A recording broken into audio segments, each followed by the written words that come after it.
Baik pemirsa, tanpa terasa kita sudah pada segmen terakhir, di segmen keempat, tetap di acara Inspirasi Sukses kerjasama Goldream Indonesia, Konsultan Manajemen dan SDM dengan Jember Satu TV.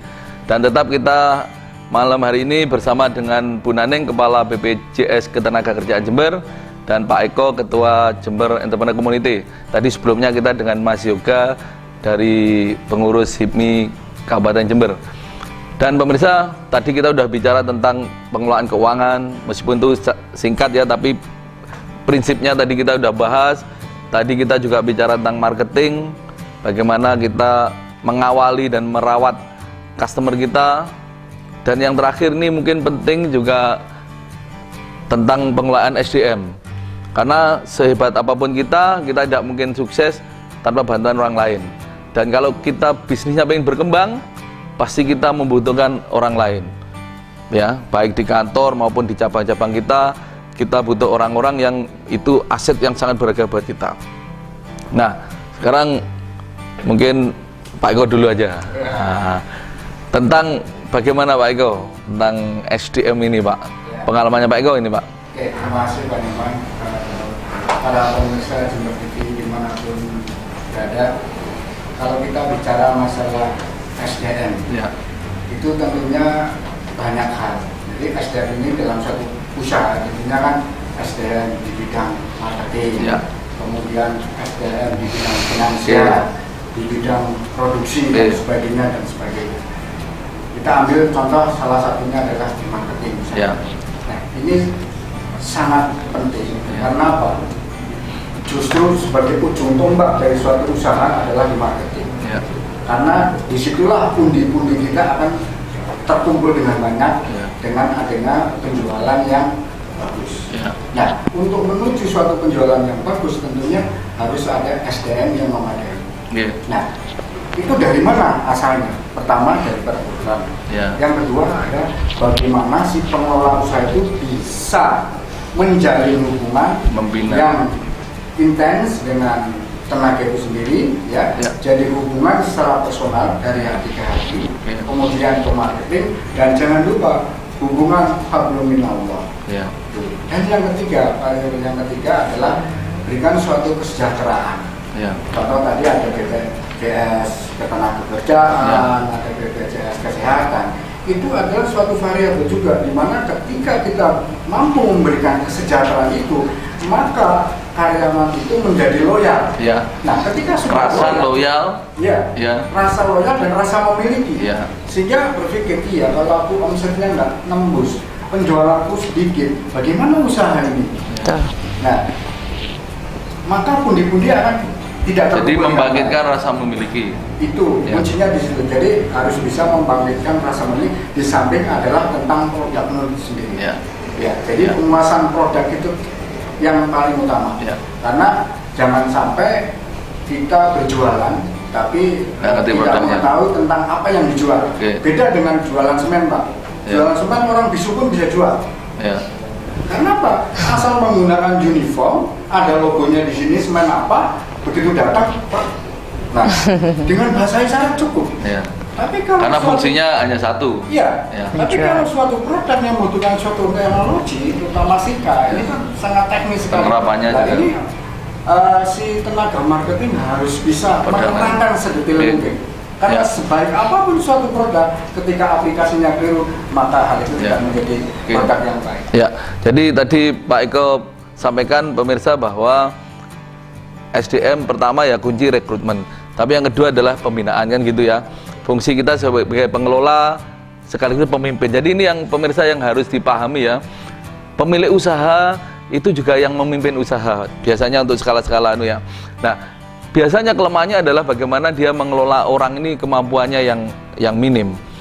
Nah, kalau memimpin secara formal itu gampang. Pemimpin kalau secara formal ya tinggal nyuruh-nyuruh, ngarahkan gitu aja.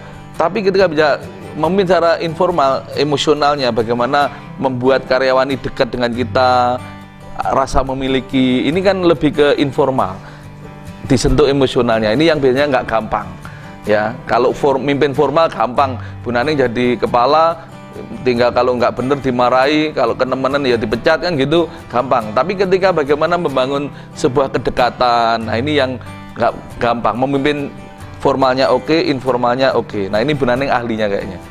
Sampai dipanggil khusus sama staf-stafnya itu, beliau dipanggil apa Bu? Dipanggil Mimi, kayak Krisdayanti, kayak KD ya. Mimi pipi gitu. Kenapa Bu? Ya ini mungkin yang menarik yang sektor kalau formal sudah namanya kepala pasti semua nurut. Tapi yang bagaimana membangkitkan emosional, kedekatan dan lain-lain nih Bu. Monggo Bu. Oke, jadi kalau menurut saya masing-masing kalau di sini ya karyawan sudah tahu tugas dan kewajibannya masing-masing. Nah, seorang pemimpin yang baik ini tahu bagaimana menangani masing-masing karyawan karena mereka berbeda. Punya karakter berbeda-beda. Iya, karakter yang berbeda-beda. Ada 4 kuadran kan. Ada karyawan yang tidak mampu tapi mau. Tidak mampu tapi mau. Terus mau tapi tidak mampu. Atau mau dan mampu. Atau tidak mampu dan tidak mau. Nah ini kan itu dipilah gitu ya Bu ya? Iya, itu beda penanganannya. Kalau menghadapi karyawan yang mau atau mampu tapi tidak mau, berarti dia butuh motivasi. Dia mau tapi tidak mampu tuh berarti dia butuh pelatihan. Kalau yang mampu tapi tidak mau itu yang motivasi. Yang bagus itu karyawan yang mau dan mampu. Nah kalau yang itu tidak, pimpinannya tinggal tidur aja Bu. Kalau semua kayak gitu tinggal tidur. Gitu. Kalau yang tidak mau dan tidak mampu ini yang agak berat. Berarti apapun posisi kuadrannya, targetnya adalah mampu dan mau. Kan gitu Bu ya. Tugas seorang pemimpin atau pemilik atau owner adalah membuat mereka menjadi mampu dan mau. Wah. Masalahnya bagaimana membuat mampu dan mau ini Bu? Makanya penanganannya beda-beda.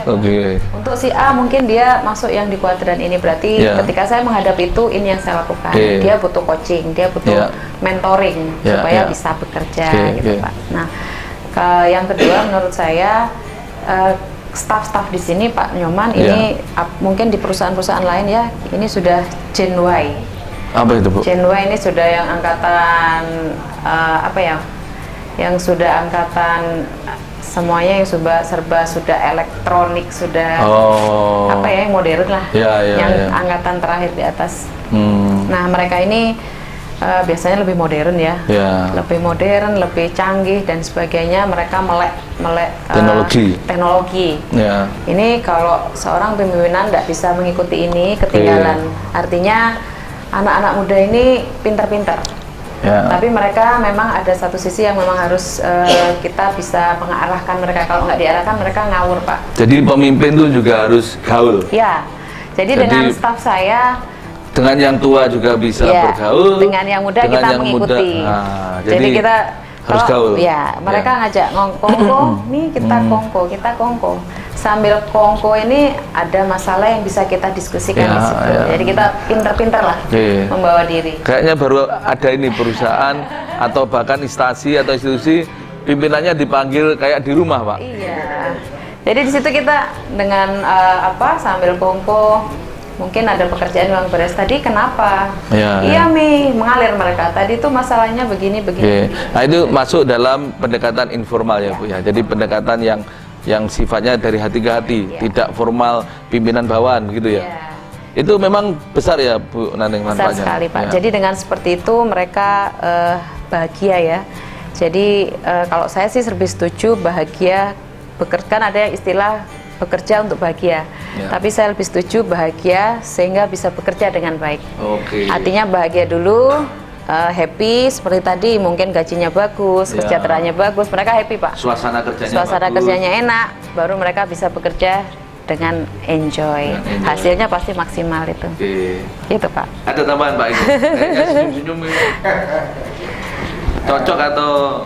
Sebenarnya ya apa yang disampaikan Mbak Naneng, ya intinya seperti itu memang. Jadi kita harus bisa memahami karakter dari masing-masing karyawan. Contoh di tempat saya ada helper. Itu kalau mulutnya tidak diisi dengan rokok, itu nggak pernah bisa kerja dengan baik. Wah, repot.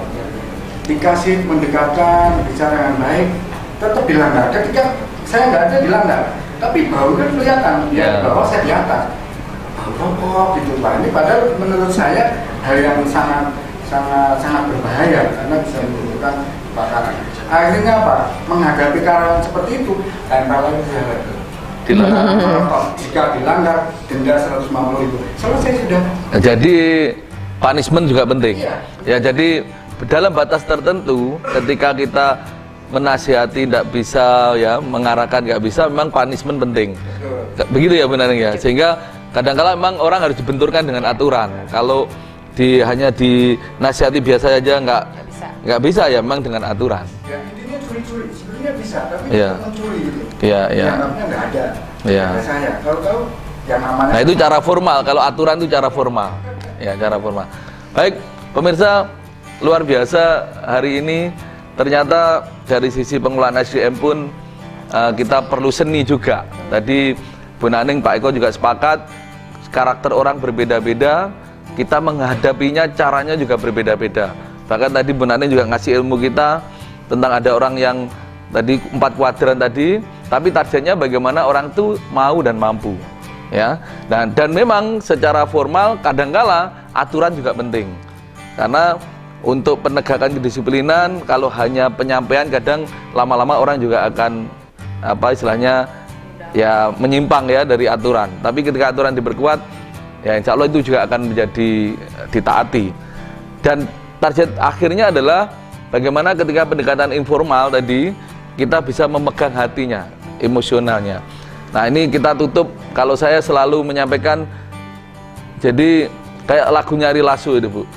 Sentuhlah dia tepat di hatinya, dia akan jadi milikmu selamanya. Artinya, kalau kita mimpin orang, kalau kita bisa pegang hatinya, itu kita akan perintahkan atau dikelola secara apapun akan mudah. Jadi orang kalau sudah dipegang hatinya, pasti akan nurut. Jadi kalau jadi pemimpin, biasakan kita bisa memegang hati anak buah kita. Baik pemirsa, tanpa terasa kita sudah 4 segmen berlalu, kita juga sudah 1 jam, dan terpaksa kita harus tutup. Bu Naning, Pak Eko, terima kasih, dan Mas Yoga dari HIPMI, terima kasih. Pemirsa, saksikan terus acara Inspirasi Sukses di Jember 1 TV kerjasama dengan Gold Dream Indonesia, konsultan manajemen dan SDM, setiap hari Senin jam 8 malam. Assalamualaikum warahmatullahi wabarakatuh, salam sukses luar biasa.